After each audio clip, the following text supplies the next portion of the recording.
Welcome to Dante's Harmony Podcast, your ultimate source for music, mentoring, and motivation. Join me, Dante Harmon, as I host a one-of-a-kind podcast that showcases the incredible world of sacred steel music. With in-depth interviews, exclusive music, and untold history, this podcast is a must-listen for anyone passionate about music. So tune in, subscribe, and let's harmonize the world of music together.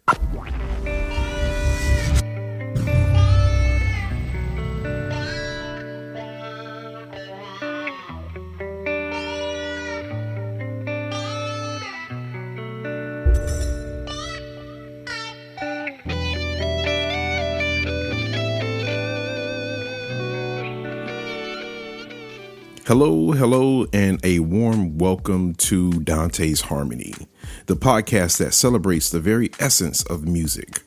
I'm your host, Dante Harmon, and today's episode is one you won't want to miss. Joining me on the show is none other than the esteemed Maurice Ted Beard, a true pioneer of the world of sacred steel. Ted's musical journey is as legendary, woven with threads of passion, innovation, and an unwavering dedication to his craft. From his humble beginnings to his status as a revered pioneer of the sacred steel sound, Ted's influence knows no bounds. His ability to push the boundaries of tradition while honoring its roots has earned him a well-deserved place in sacred steel music history and music history itself. And at the heart of it all lies the timeless power of hymns and song. For Ted, those melodies are more than just music. They're a bridge to the past, a beacon of hope for the future. They remind us of our shared humanity and strength that comes from unity. So, dear listeners, prepare to be inspired, entertained, and moved as we journey into the world of Maurice Ted Beard. And I know, you know, the things that's going on. You got to share. You got to show everybody your T-shirt. Can you see that? I love it. We know what's going on. The racial biases and tension, the protests that are happening. Ted, I don't want to tell your age, and I'm sure you, if you don't mind, or you want to tell how old you are, but you've been around and you've seen some things. You want to tell us a little bit about what you've seen coming up? Sure. In June 15th of this month, I'll be the age of 85. Wow. And I started working I got a job at the post office when I was 20 years old. Okay. Yeah, and that was 1955. Okay. And you in the post office uniform, that's still a government uniform. Right. You think you something. And I thought I was something until I had my uniform on, stopped at a restaurant, and couldn't get served. Wow. Yeah. And I was working with a bunch of other, we were working partial posts that day. Okay. And we got early and and they told me, where to meet. Everybody's supposed to meet there when you finish your route early. And when I tried to enter the establishment, they put me out. They wouldn't even let me, they wouldn't even serve me. Yeah. So I was born and raised in Detroit, and I didn't come up in the South, but I experienced, the racial prejudice in Detroit. And wow. So this what's going on now with George Floyd, it really, you wonder when will we be able to breathe, Right. And I can sympathize with George. And I think the good thing about it, I think the whole country is changing. Yes. You got all kind of races that are now, really see the importance of black people not being able to, as I was gonna say, breathe, Right. And so we experienced a lot of it, but we've been in church. When you be in church, you kind of look at things different when you have Jesus as your Savior. Yeah. And so the Lord gonna take care of you through everything, But we experienced a few things, but we always looking for a better day, though. Right. Yeah. Wow. And we really think, it takes a long time for things to change, but hopefully I can see a change. Right. Before I leave here, hopefully I got a few more years that we can see things change. Hopefully. Yeah. And I think change is upon us. Change is actually happening right now. Even as now. Yeah. Even as we talk, we see a lot of changes, a lot of change happening. Even through the protest. Oh yeah. Yeah. Oh yeah. Protests is going to be good. It ain't no time to be rioting and looting. It's a time to really just stand up and stand together and just let people know we are tired of it, and we was born same as everybody else. Right. Nothing different except our color. Right. And that should be a big difference. Yeah. It's so interesting. You came up in the area when I was talking to Calvin last week. He came up in the era where you guys seen a lot. You being refused service to eat. He talked about being arrested. His first time in Detroit, being arrested. And so he talked to live. He lived to talk about it, and that was so interesting to me, just to know that that he was able to. You guys are still living, and you're able to still live and talk about those experiences that you went through. That's incredible. Yeah. But you all have so much. Say that again. Yeah, who did you say that was? Calvin. Oh yeah. Calvin. Oh, yeah. Yeah, I know he had to experience it. Mm-hmm. Yeah, many times I'm sure he has too. I've been pulled over for nothing, Wow. and especially when I was young, I just missed, I'd get flashlight shoved in my stomach, if I asked a question like, why you stop me, Right. they shove a flashlight in my question and tell me to be quiet. Wow. No respect at all. Wow. Yeah. Wow. And it's that is as sad as it is, it's still going on today. There are times I've been profiled, stopped for no reason, just to be profiled. Yeah. So it is such a time we're living in, but change is here and change is upon us. So Yeah. So if we can switch lanes a little bit and talk a little bit about a good friend of mine. He was like a big brother. I'm sure he was like a son to you. And I'm talking about Derek Campbell. He's no longer with us. He passed away. He was like a really big brother to me, and he shared so much coming up. Derek is so interesting though. With Derek, he was there was Mac Dillard as the General Assembly drummer. It was Derek, and there was me. And I remember being like in between or right after, that group. Derek was just so versed when it came to drums, and then of course when he started playing steel. Any fond memories? Anything that you want to share about Derek and what he meant to you? Oh yeah, Derek was he was a great guy. He started playing for me in Nashville. I think his dad petitioned, said he had a son that could play drums, and we gave him an audition and in Nashville, and found out that he could do the job. And Derek, I think that's even, he was young then, because later on, him and my daughter became very friendly with each other. Okay. And he would come to the house and bring his guitar. Mm-hmm. And he's supposed to be, supposed to be visiting my daughter, but he spent more time with me than he did with her. Wow. We would play all day.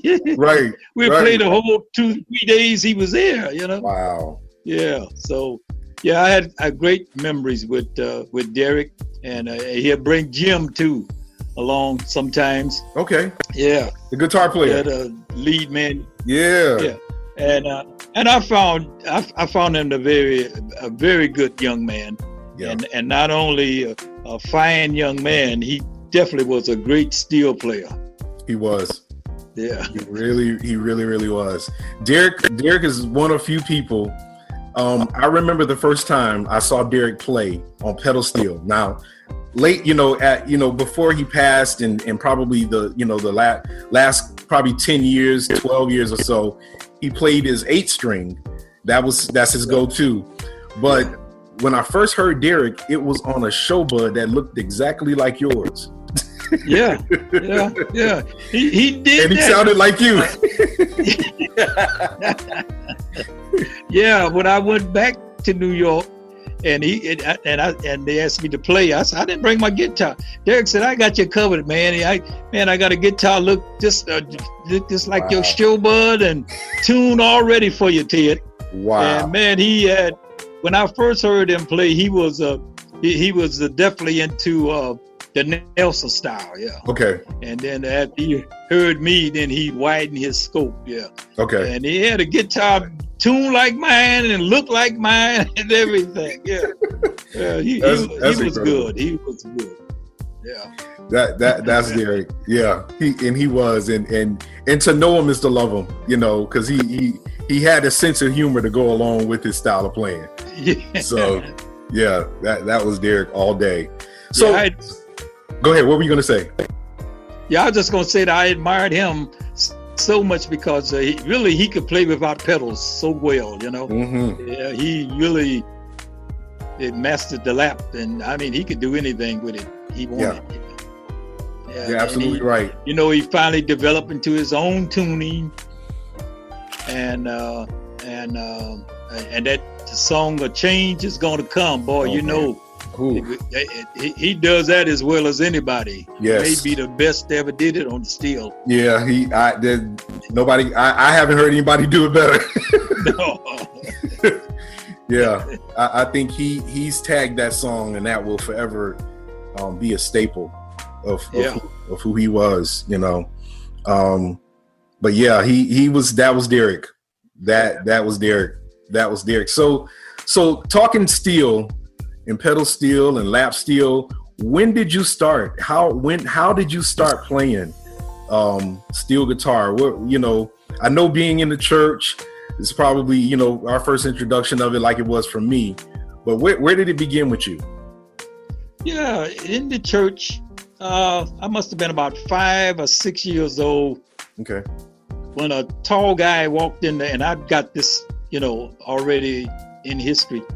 Harvey Neal. Okay. No, Fred Neal. I'm sorry. Fred Neal. Okay. Fred Neal. Yeah, he came in with a little old 6-string up under his arm, and I must have been about 5 or 6 years old. First, I can't remember. And he started playing in our little church, and that just got me over. When I heard him play, I'd never seen anything like it, and to hear him play, and it wasn't, quite in the Hawaiian style, that you usually heard during that time. Okay. He was, he played so beautifully. And so when I got about 12 years old, my dad brought me a lap steel. Wow. 12.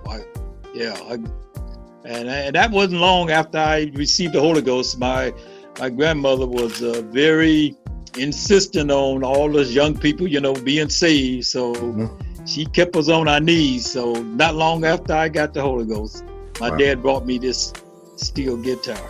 Wow. And it's a Gibson. And it was beautiful, but I think some of the others, the Epiphone and the Fender played better. Okay. And yeah. Okay. And wow. So, but I was in the church with a lot of musicians. Junior Williams, and he had two brothers. Okay. And me and my brothers, and it was horn players. It was sax players. It was other lead players. Yeah, Neiman Lindsay. It was other. It was a small church, but it was full of musicians. Wow. And we was all fighting for a time to play. What that spot? Wow. So this is in Detroit. Yeah, all this Detroit. Yeah. Okay. Yeah, and I got about. That was when I was 12. Then when I got about 20, 21. I bought me my own first steel. Okay. Yeah, and then. You remember what kind it was?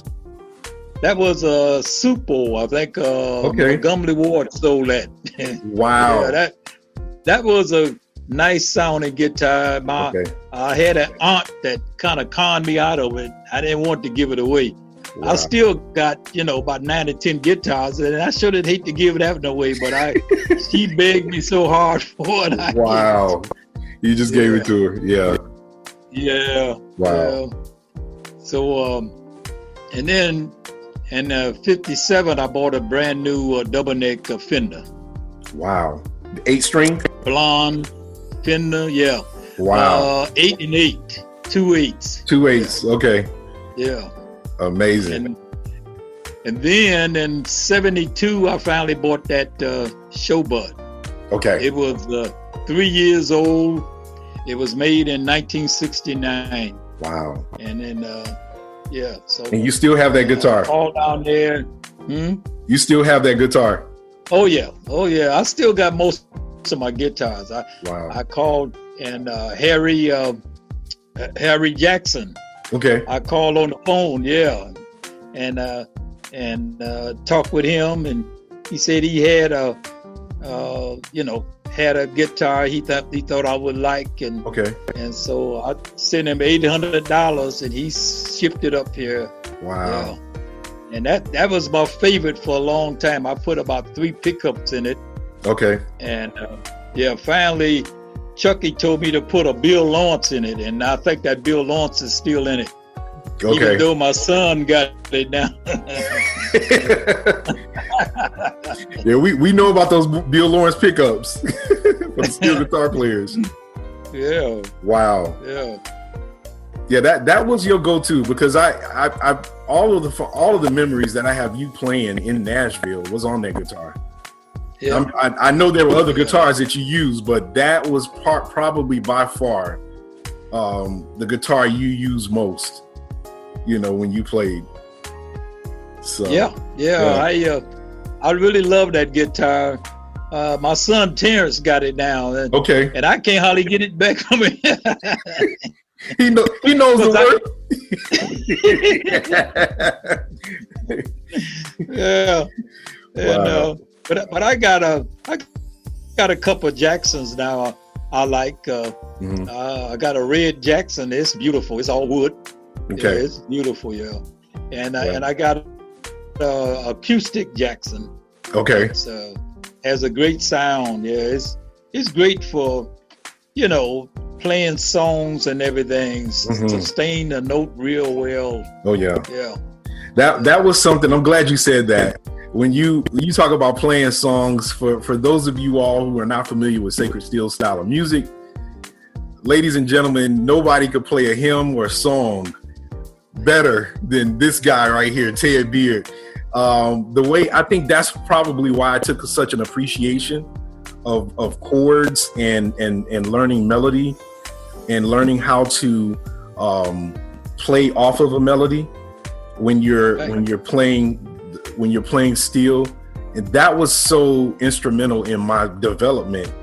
And listening to you, to this day, I have tapes of you and videotapes of you playing. Just, there's some good, as we call Jubilee jam style stuff that you did, but it was the songs that you played, the hymns that you played, that I took so much from you and learned so much from you. That was something you always taught us. Learn those hymns. That's what I teach all the young boys. Yeah, learn to play hymns and slow songs, and then everything else will come. Yeah, but if you get them hymns and slow songs together, boy, that make your music come alive. It really does. It really does. And you taught me that at such a young age, and I had such an appreciation of just listening to that advice. And I took it, and I did. I went home and I studied. I wanted to play those hymns and songs right, and I had such an appreciation for the way you did it and the way you still do it. I'm still, like I told you, I'm still learning. I listen to, I come to the garden alone. When I listen to you play that hymn, it's so beautiful the way you play it. And I promise you, I'll put the tape in and listen to a chord that you play and have to go back and find out what you did to pull that chord out. I heard Lonnie Bennett play. Lonnie Bennett came up to one of our churches, and I heard he come the closest just about of anybody I heard playing it. He did a great job. Yeah, he really, I was surprised to hear. Introducing Affirm It, the heart and soul of Dante's Harmony, a project designed to rewire your subconscious mind with daily affirmations that breathe positivity into your life. Available for purchase on iTunes and Amazon, and streaming across all digital platforms. Affirm It is your daily dose of inspiration, making each day a canvas of potential. But why stop there? Elevate your affirmation journey with our exclusive line of merchandise. From journals to pillows, mugs to coasters, each piece is a reminder of your commitment to positivity and growth. Visit dantesharmony.com to discover more and join Dante's Harmony community. Embrace the power of positivity words and make them a part of your everyday. With Dante's Harmony and Affirm It, transform your mindset, your day, and ultimately your life. You really did a great job. Oh yeah, it is to know your style and to really understand how you did things and how you do things it's exceptional. So I love it. I love it to this day. So this is back. So I'm thinking. So we're at 72.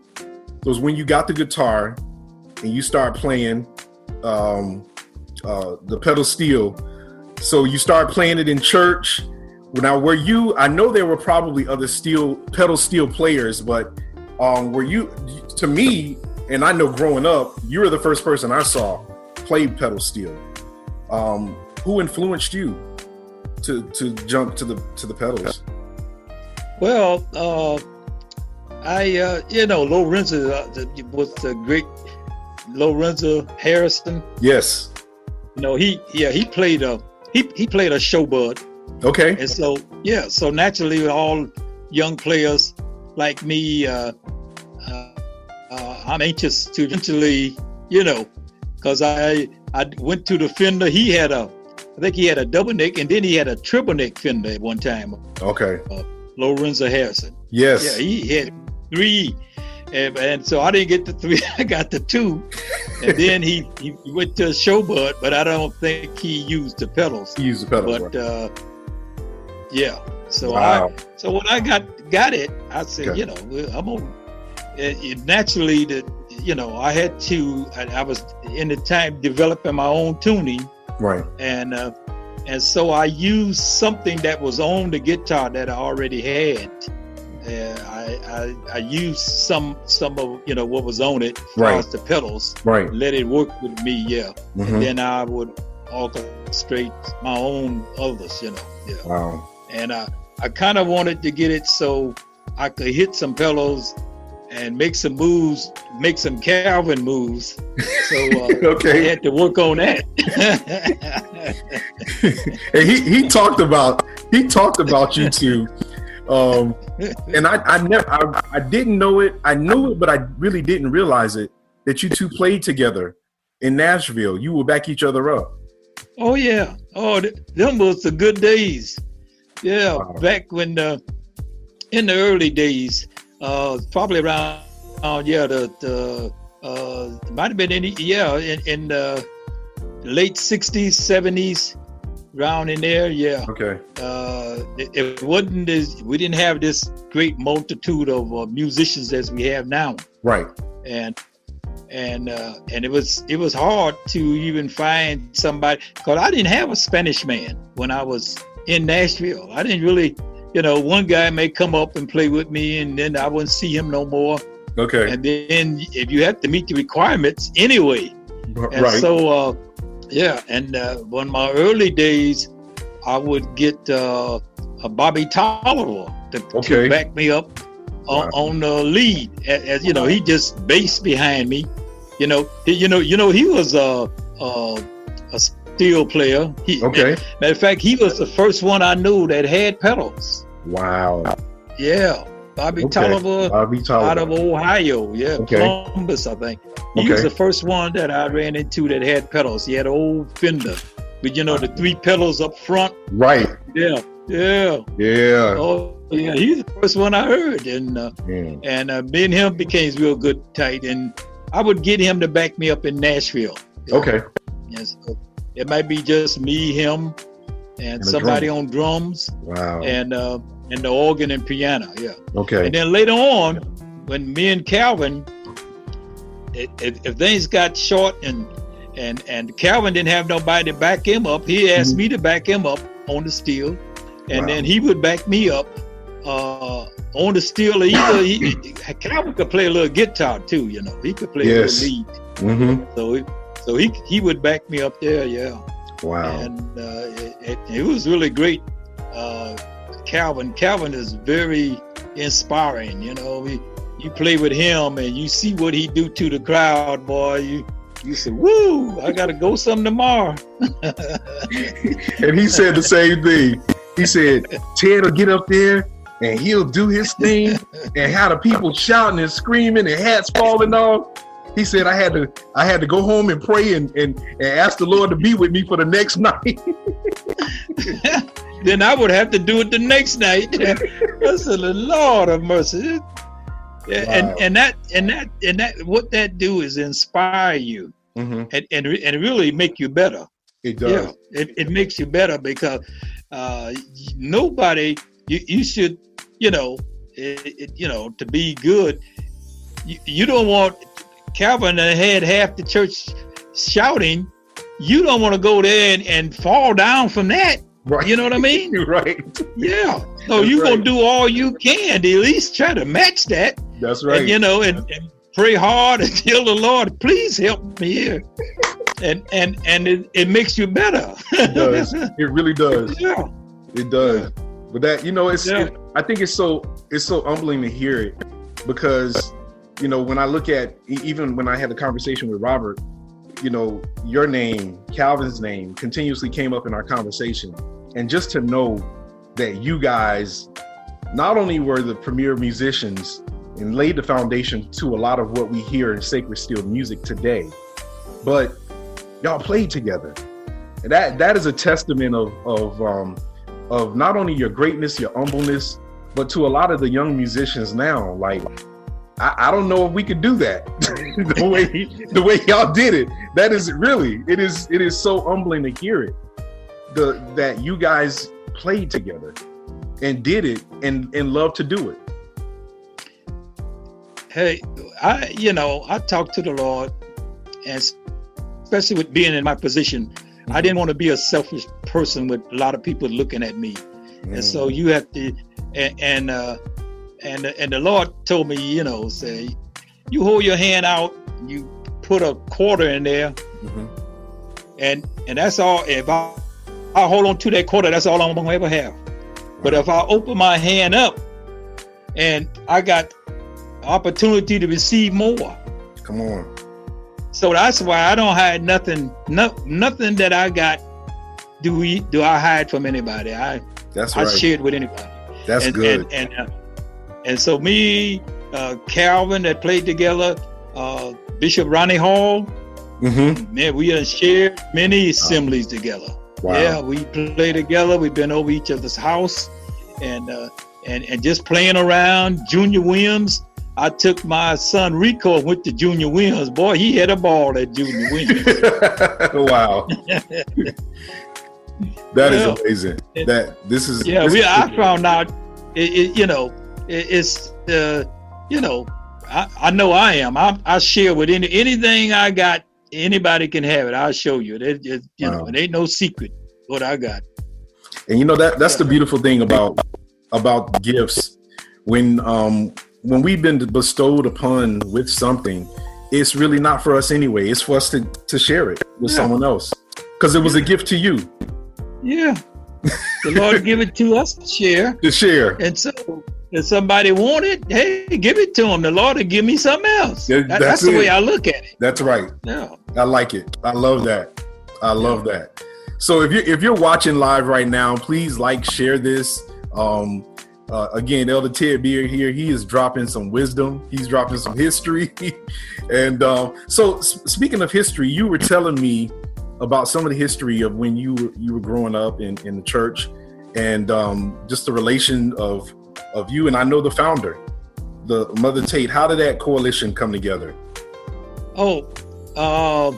My grandmother, she married Mother Tate's third husband. Wow. Yeah. After Mother Tate died, then her husband at that time, who was Bishop Tate, he married my grandmother. Wow. And I didn't find this out till I took care of my mother for about 8-9 years. Okay. She had a stroke, so I brought it to my house to take care of her. And I always wondered why my grandmother's name was Janie Tate. Oh. And the family name was Asbury. That's mother, that was the guy that fathered all the kids, Asbury. Right. And he told me, she said he married Mother Tate's husband. Wow. And I said, wow. And I remember a little guy. I remember when I was small, and I remember him. Yeah. He was married to my grandmother, and me and my brother, Doug, my mother and dad and my grandmother would go to church. Okay. And they'd leave us there with him. And we used to call him Tate Tate. Okay. Tate Tate. Tate Tate, yeah. It was about 2 and 1, yeah. Okay. I'm about 2, yeah, about 3 and yeah, and I remember him, nice guy, holy. They was holy people, man. Him and my grandmother would go to church, and they'd be the first one there. They get service started.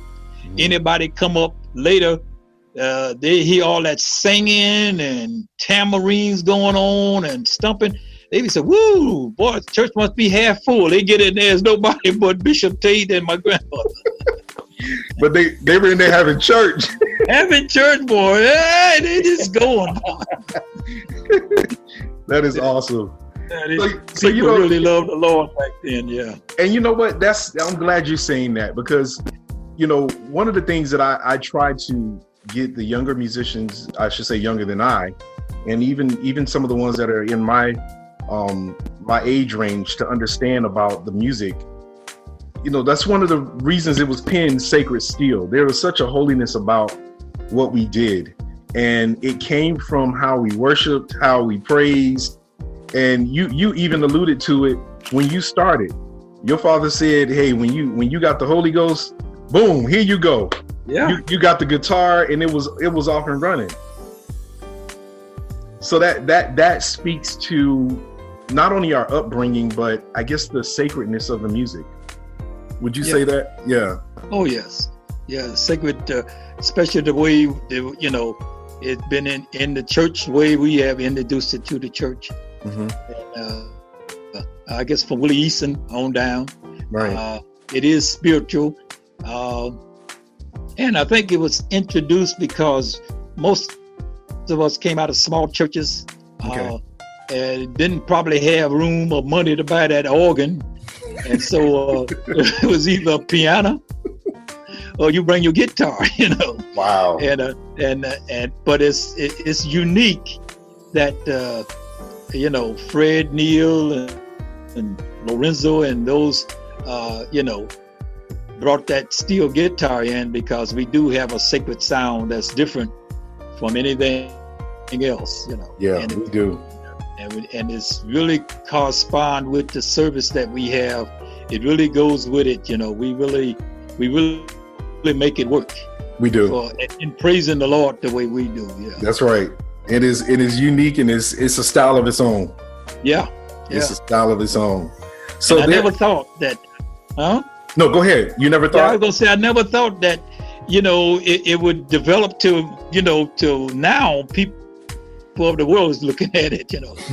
Yeah, we changed that country guitar all the way around.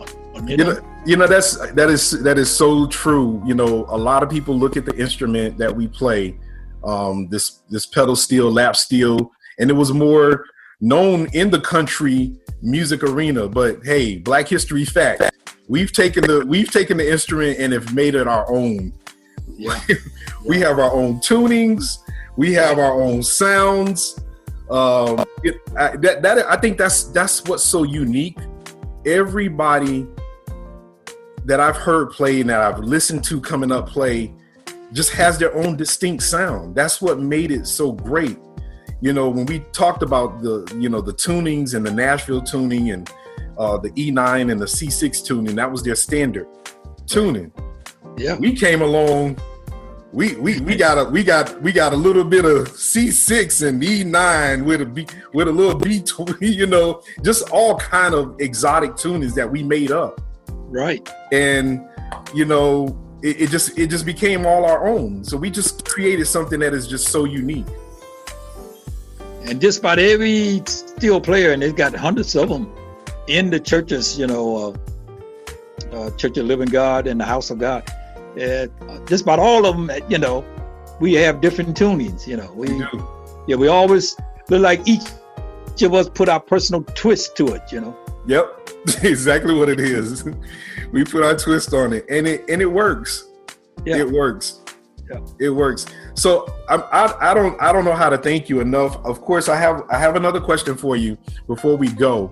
There are a lot of guys on here, a lot of young musicians, and one of the reasons why I started doing this, not only to pay homage to my brother Derek Campbell, and to just have some conversation around him, but to talk about something that is so unique. The sacred steel style of music is very unique. It is something that's totally different, and there are a lot of young musicians that didn't get what we got. They didn't get the I talked about the time when we would go in the choir room and the musician room in Nashville. Those moments, they were priceless, but that was like mentoring 101 for us, because you guys shared so much with us. If there were some things that you would tell a lot of the young musicians coming up, or give them a word of advice or some wisdom, what would you say to them? Well, the basic thing, they probably should stay humble. I don't know what church they at, and is always waiting for my time, and all that kind of stuff. Right. So, but the things they should work with is slow songs, work with hymns, slow songs, and if whenever you can, play with better musicians. Better musicians make you better. Wow. They add, because you need somebody to reach to, and And when you play with, better musicians, you learn. You start learning. Start opening up your scope. Yeah, that's right.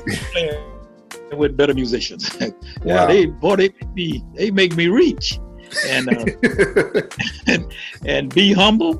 Your time will come. If you, the Bible says, your gift will make room for you, and if you're not gifted, then you just have to be. You talented, and you just have to hard work. You just lay with it. Just keep working. Robert didn't, because I guess I shouldn't add Robert because he that joke, it seemed like he start off playing in the beginning. Yeah. But it ain't gonna come easy to everybody.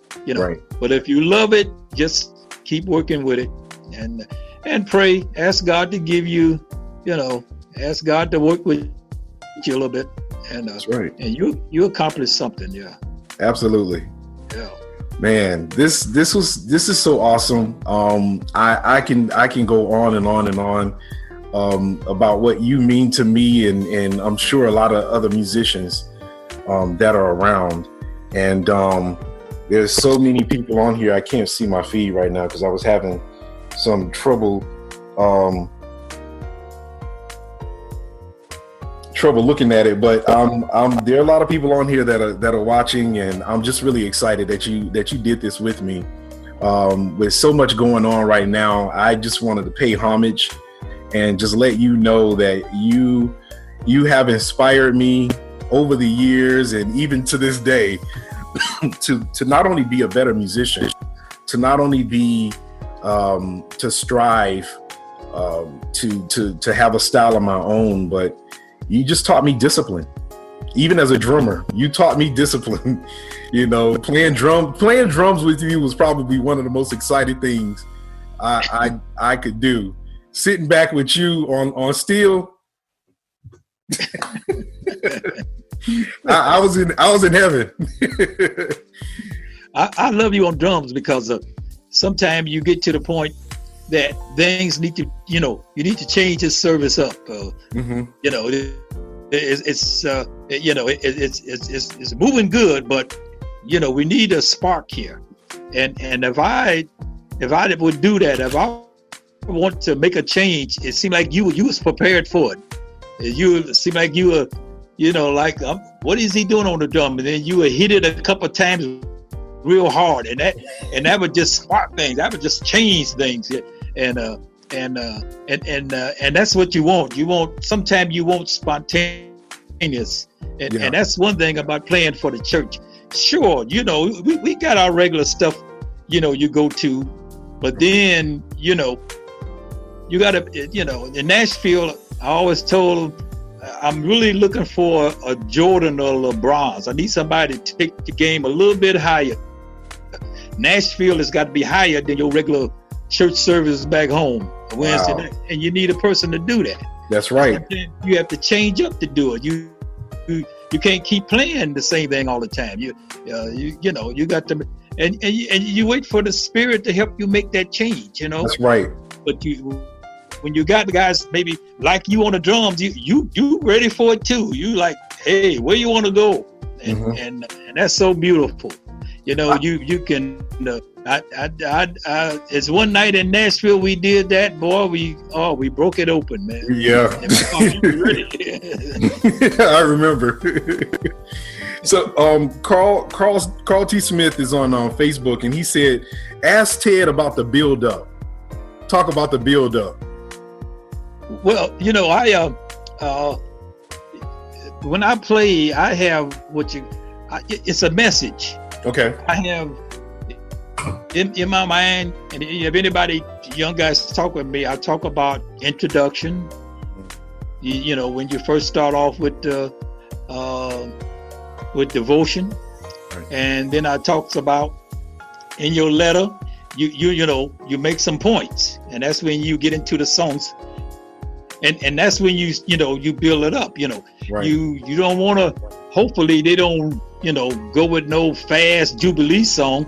Right. In the beginning, you want people to sing, worship songs and right. and to usher in so you can get into your chords and the hymns and play, you know, so they can really concentrate. Right. And then you building it up. Then as the next song, things should move a little faster as the service progresses until you hopefully in that third point you at the point, and now you can stay there. Or if you come down, it's all right. At least you got up there. You know? Right. But don't throw all your stuff out there on the first song. Some guys make that mistake, throwing all their best tunes out on the first song. If you throw all your stuff out there, if the spirit come, then what you got? You ain't got nothing. Wow. So you always have hold back and you want to build a service. You just don't want to. When you get out up in the morning out the bed, you don't come out and put your shoes on, go running down the street as fast as you can. Right. You move around. You put your house coat on. You're moving around slow. Right. But as time goes, you get faster, and that's the way I like the service to go. Because if you build it up too fast in the beginning, then it can't go nowhere but down the rest of the time. Right. I hope I made some sense. I think that was perfectly clear. I love the analogy of like writing the letter and building it as you build that letter. Yeah. You don't come out with the exclamation at the beginning. No. You build up to that. Yeah. And look at it as a message, and it is a message. That's what you're doing. You're writing a message, and you're doing it with your music. Right. And I've always had this. I mean, people may seem like I ain't got no purpose, but I got a purpose. I know where I'm going. Yeah. We know. And if you ever play with him, just follow. Just follow. Just follow. I don't know how to say thank you enough for you just taking out time out of your schedule to do this. I really appreciate you. I honor you, and like I said, throughout the years, you've been such an example for us young musicians, and the things that the amazing thing is that what you've taught, I can take with me anywhere that I go. I can take the things that you've taught me, and it just works all across the board, So I honor you for that. I appreciate you. Yeah. Thank you. Appreciate it. Absolutely. Appreciate it. Absolutely. You was a great student. Yes. When the student is ready, the teacher will show up. And hey, you were that. You were that and more. So I appreciate you. Thank you again for doing this.